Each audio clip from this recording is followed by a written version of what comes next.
Welcome back to Beneath the Long Man's Feet. Here I am in the woods and I've got a short story for you. But I should just say, if you hear a rustling or a running around, it's my dog Cinders. At least I hope it's my dog and not a wolf or a bear in the woods. Anyway, back to the story. I talked on my Facebook page recently about how you can use story cards to help you start a story. So I thought I'd put my money where my mouth is. And I drew one of my story cards, and it was called The Charm of Finding. And I looked at the pictures on it, and I came up with this short story called The Charm of Finding. I hope you like it. John worked on the farm. He'd worked on the farm since he was a very, very little boy. His parents were killed when he was very, very young, and he didn't really know who they were. But the farmer and his wife had taken him in and looked after him since that day. John always felt that he was destined to become more than just a farmer, that his parents were special and that his destiny was to do something great. Now, he wouldn't liked working on the farm. He was treated very well. He liked working with the animals and he liked being on the land and being outside. And then there was Heidi, the farmer's daughter. Heidi and John had grown up together and become childhood sweethearts and really enjoyed each other's company.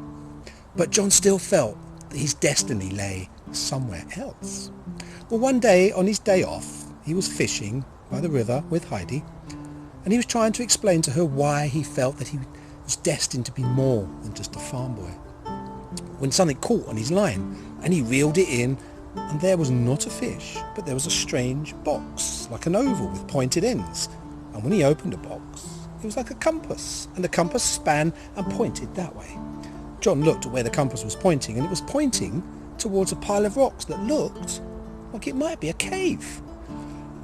In that cave, there might be riches. This might be the way I can fill my destiny, he said to Heidi. So they both went over to the pile of rocks, and John got a big log and a rock, and he levered off all the rocks to the front of the cave. And as soon as the cave mouth was open, something rushed out and knocked John flying. Well, when John sort of came to, he saw a bird with gold and red and orange burning feathers. It was a phoenix. "Hello, John," said the phoenix. "A talking phoenix. I see you found my charm of finding. Some bad men put me in this cave years ago and were looking for that. I'm glad they didn't find it. It's very important to me. But since you found it, I'll give you a reward. You keep it, and it will find you something of great riches. And when it does, it will spin madly, and I will return and reclaim it. But until that day, John, I bid you farewell." And whoosh, in a ball of flames, the phoenix was gone. Well, John knew this was his chance to find his destiny. And Heidi was really sad because she wanted to spend the rest of her life with him, but she knew he had to do this journey. So she quickly ran to the farmhouse and got him some clothes and got him some food. And then John looked at the charm of finding, and it was pointing that way.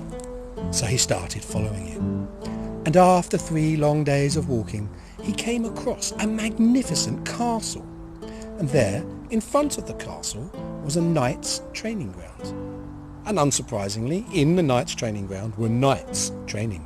And they wore all manner of colours, and they fought with an axe and a spear and a lance and a sword, and they used the shields and the horses, and John thought this was magnificent. This was his destiny. He went over to one of the knights who was resting against a rail, and he said to him, "How do I become a knight, good sir?" Well, the knight looked at John, looked at his farmer's clothes, and just burst out laughing. "Boy, that's the funniest thing I've heard all day. Boys like you don't become knights. Peasants don't become knights. You've got to be lordly. Now go on, be off with you, before you get hurt." Well, John was crestfallen. He turned away, really sad, and wasn't quite sure what he was going to do now. But then he heard a voice calling him over. "Over here, boy." And he turned to where one of the pavilions was an old knight. And the old knight seemed to have a broken leg and a staff, and John went over to him, see what he wanted, and the old knight explained that he had been tricked a few years ago in a joust and broken his leg, and he could no longer fight, but he was willing to train the right person to be a knight and take his revenge that way. So would John like to be trained by the old knight? Well, John said yes, of course he said yes. I mean, this is what he wanted, wasn't it? So the old knight agreed to train John. And if I can cut a story a little bit shorter, I can tell you that after a few years, John became very, very good at being a knight. He was always good with horses, so he was great with the animals, and he learnt to fight with the axe and the sword and the spear and the lance, and he was really, really good. And the old knight put him into tournaments, and gradually he built up a bit of a reputation. He was doing really well. And during this time he fell for a rather rich lady called Lady Sophie. And they got together, and John hoped that when he became a knight of renown, him and Lady Sophie could get married. Well, it came to pass that the king had decreed there would be a tournament of tournaments to declare the Knight of Knights. It was to be a 3-day extravaganza, and only the best knights would be crowned at the end of it by the king himself. Well, the old knight entered John into the contest, and after 3 hard days of fighting and jousting, John was victorious. He was the Knight of Knights. He won the tournament. The king himself crowned John the tournament king. Well, as soon as he was crowned, he ran straight to Lady Sophia and asked for her hand in marriage. Now, Lady Sophia just laughed at John. "John," she said, "what we had was a lot of fun, but there's no way I can marry a poor boy and peasant like you. I'm supposed to be marrying a rich lord of titles, or a prince, or even a king. You were fun, but now it's over. No, leave me alone, boy, please." Well, John was absolutely... he was so embarrassed, he was so upset, he just had to leave that place there and then. So he went back to his lodgings and put half of his money on the table with a note for the old knight explaining things. And then he picked up his bag, and the charm of finding fell out of his bag. He hadn't seen it for a few years, but when he looked at it, he noticed that the arrow was now pointing that way. Well, he thought, not to be a knight, maybe this is what I'm going to be doing. I will follow it again. And so he did. And he followed it for 3 days, until on the 3rd day he came across the biggest, most wondrous city he had ever seen. Now, John hadn't actually seen that many cities, to be truth, but this was the biggest city he could ever imagine seeing. And on the edge of the city was an old man on a cart in a ditch with his head in his hands, and John went over him to find out what was wrong. And the old man explained that he was a merchant, and his cart had fallen into the ditch, and all his wares were everywhere, and his apprentices had been sort of tricked into going to the other merchants, and he was alone and couldn't get into the city to sell his goods. Well, John, being a strong man from being a knight, soon had the cart out of the ditch, and he put on a new wheel, and he helped the old man load up the cart, and they rode together into the city. Now, the old man was so grateful to John that he offered to teach him how to be a merchant, how to buy and sell in the marketplace, and how to do things really well. And John had nothing better to do, so he agreed to be taught. And if I can cut this lengthening story even a little bit shorter, after a few years, the merchant had told John everything about being a merchant. And John was really good at it. He loved the cut and thrust of making a deal and getting the best value out of something. He loved the colours of the marketplaces and the buying and the selling. And it was just wonderful. And he made a lot of money for him and the old merchant. But as the years passed, the old merchant died, and John was now alone in the big city. For all of the money and all of the wealth that he had accrued, he was never really accepted by the other merchants. None of them really wanted to be with him. He was still just a knight made good, or a poor boy made good. He wasn't one of them. They certainly weren't going to invite him into his house. So, sitting in his room with a bottle of wine, a very good bottle of wine, one day he was pondering his future. And on the windowsill, where he'd left it years ago, he saw the charm of finding. And he picked it up and thought, oh. And then he saw it was pointing that way. Well, he thought, I'll give it one more time. I'm sure this is just a trick. The phoenix was laughing at me. I'll give it one more go, though. So he packed his bags and his horse, and he rode back the way the charm was pointing now. And after 3 days, it's always 3 days, he found himself back in kind of territory that he remembered.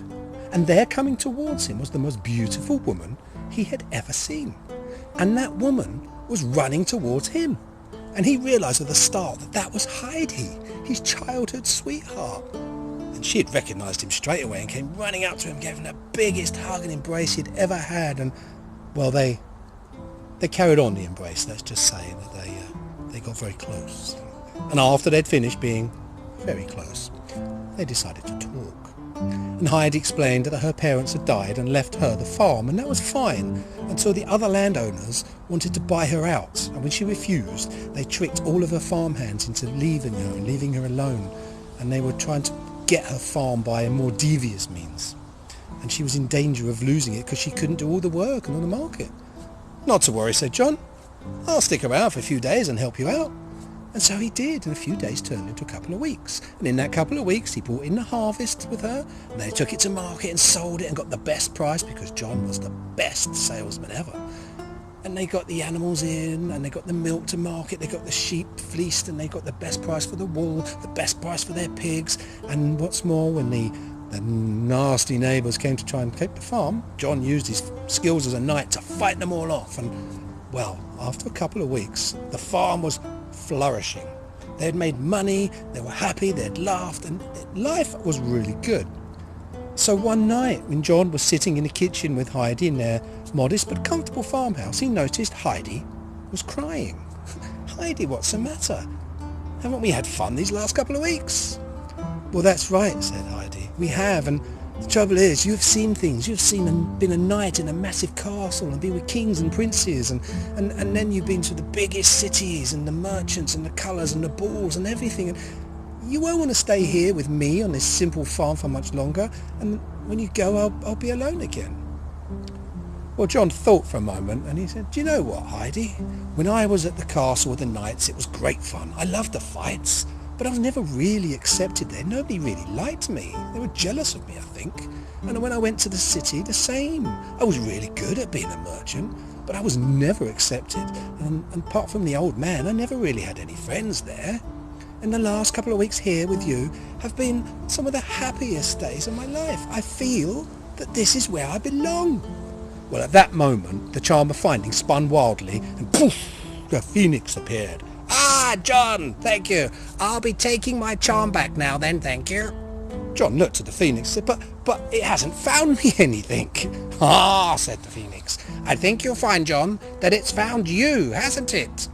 And John looked at Heidi, and he looked at the phoenix, and he looked at the farm and the land, and then he thought, yes, it had found him. He had found himself, and that was much better than all the riches and trappings of the castle or the city. So there we go. My tale is told, the charm of finding found something for John. Now, if you like that tale, do drop me a line beneath the Long Man's Feet, YouTube or Facebook page, and let me know what your thoughts are. Always good to hear from you all. But until I see you all again, I wish you all the very best, and take care, guys.